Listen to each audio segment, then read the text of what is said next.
One of the big trends in the boating world at the moment is the appearance of ever larger day boats, and this is a classic example. This is the De Antonio D50 that was launched last year and is the largest model in the range. So this is the flagship of the De Antonio range. De Antonio are a Spanish brand. They originally built in Spain, but now they have moved production to Poland now that they are getting ever bigger and producing more and more boats. And they have one particular secret, but I'm not going to reveal that just at the moment. So first, let's just have a look around the yacht. We can see that here we've got a hydraulic bathing platform. Now this is good for a jet ski or so on, but it's not actually where the tender itself is stored.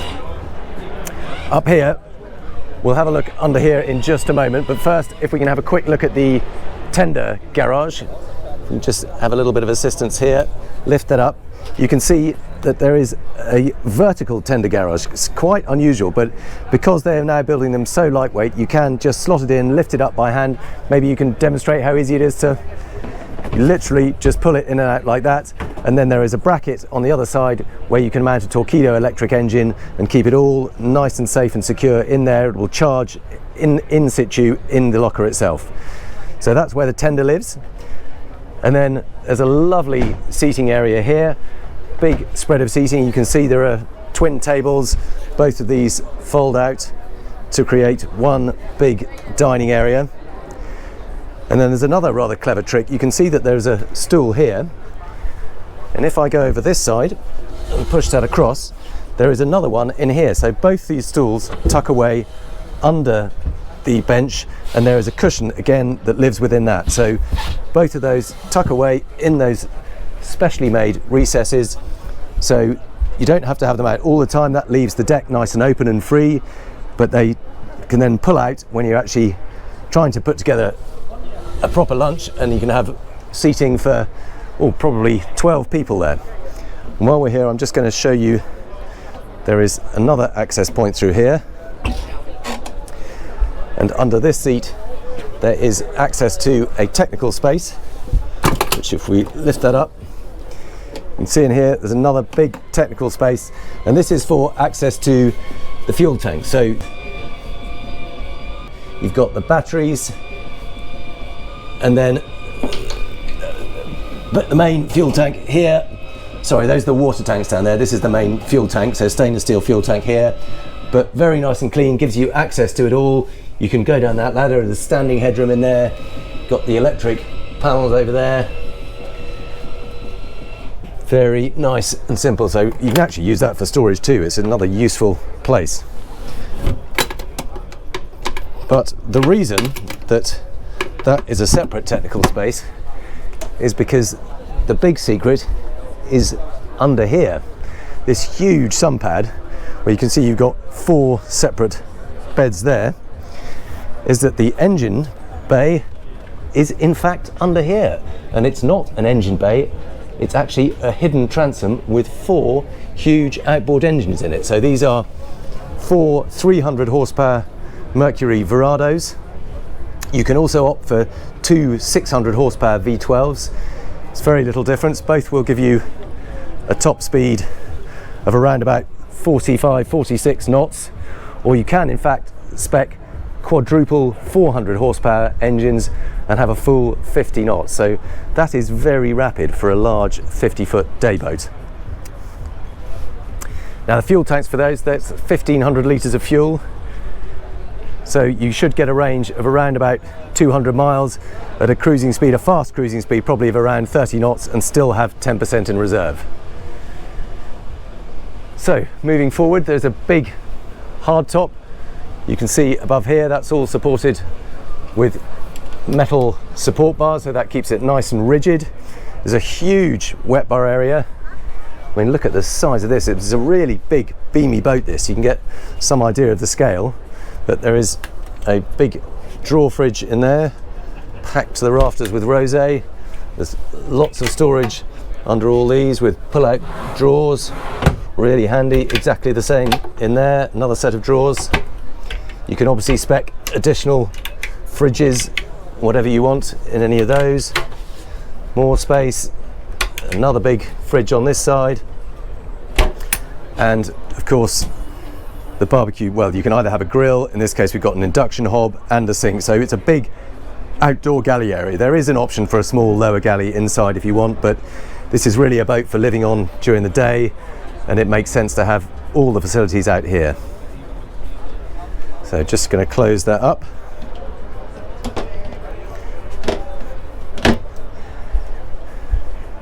Now, one other little trick I wanted to show you. You can see that this has got teak capping to it, and you might ask yourself, well, why do you need that if you're never actually going to be able to step on it?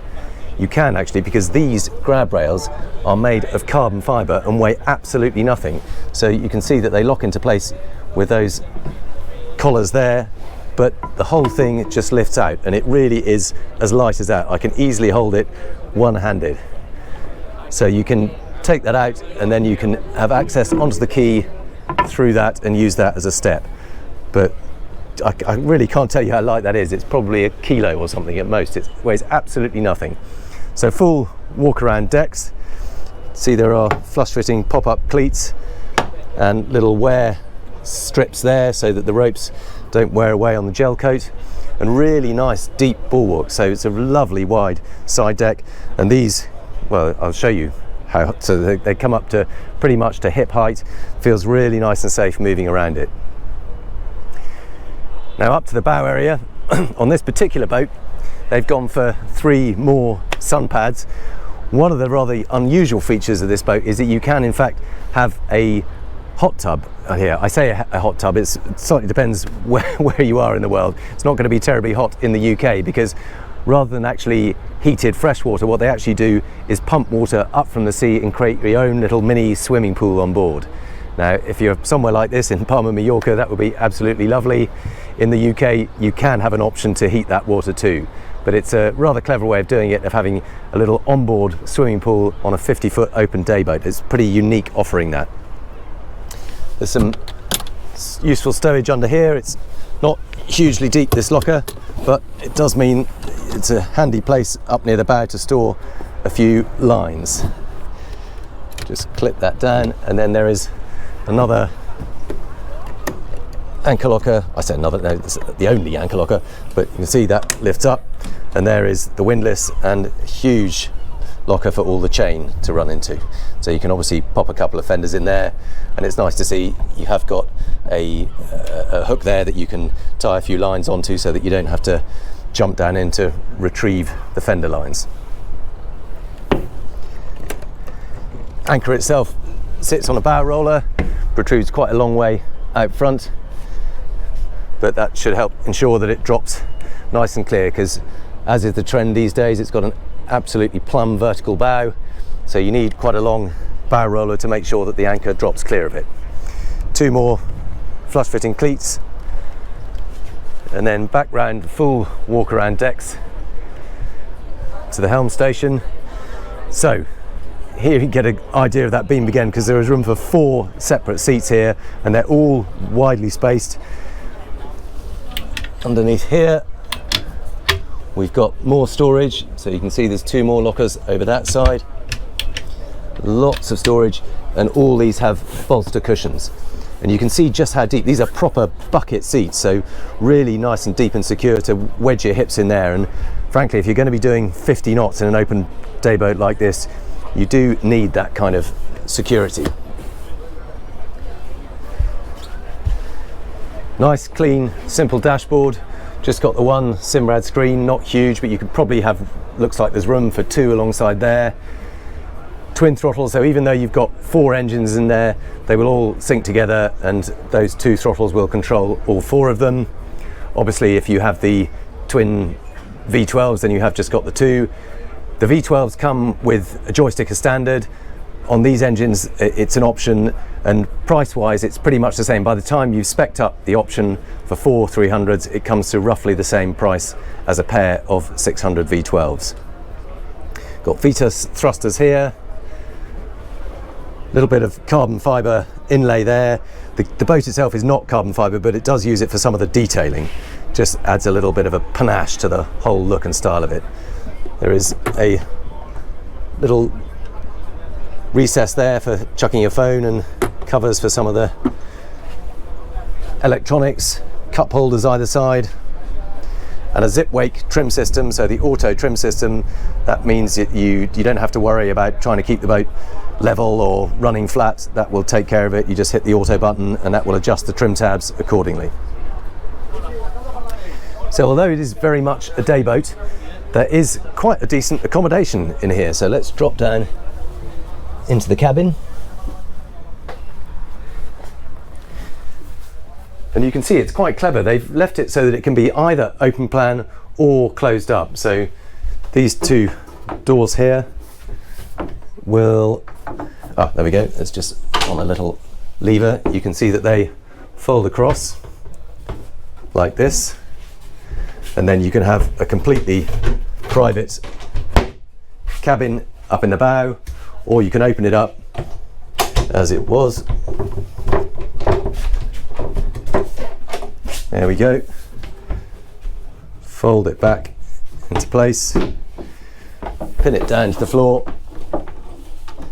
and then the whole thing is open plan again. And I think that's really nice to be able to do that actually. It just means that the whole thing feels more open, more spacious, and when you're using it as a day boat, it's much more, I don't know, it's much more amenable to socialising. It just means that when you come down here, you don't feel hemmed in. It just feels nice and open. You get lots of natural light coming in through the stairway here, through this little deck light hatch here, and again through these big bow windows either side of the bed.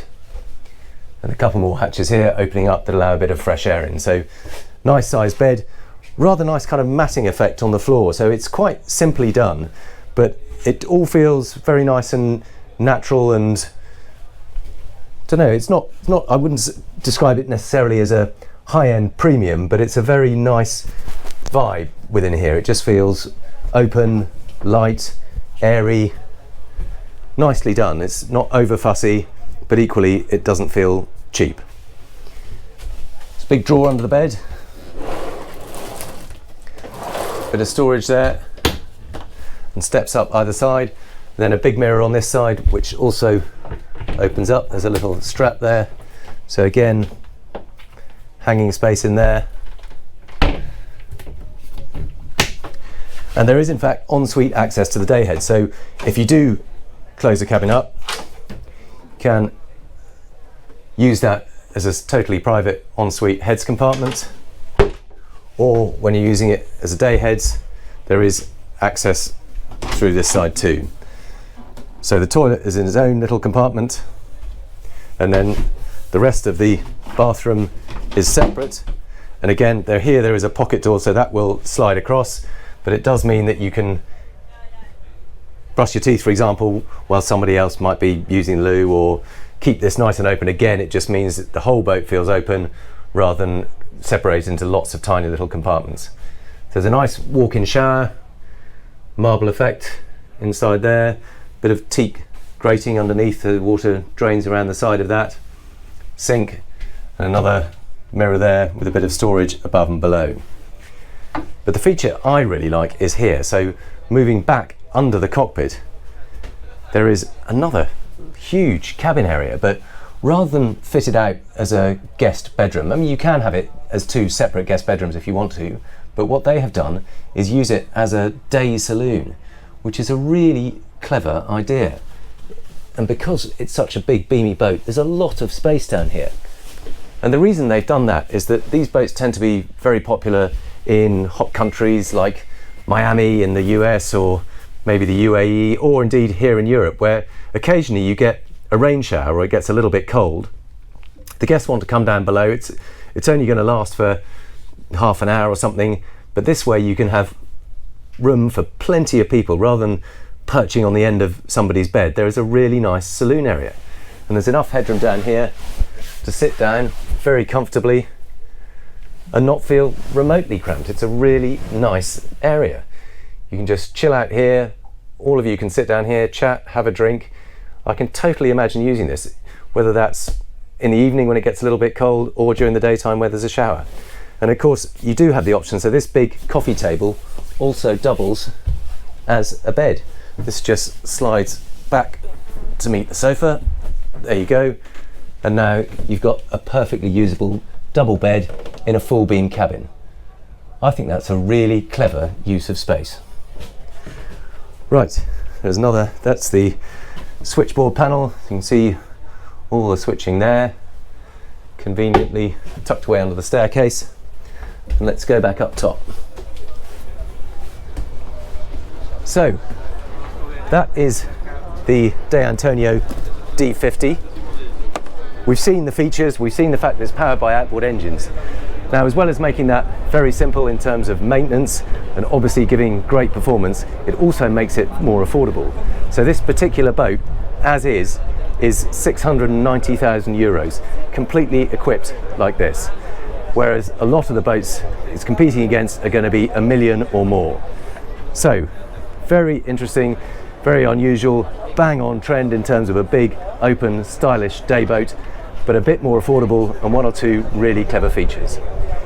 I hope you've enjoyed the tour. Thank you very much for watching. Please do subscribe if you haven't already, and I look forward to seeing you on the next one.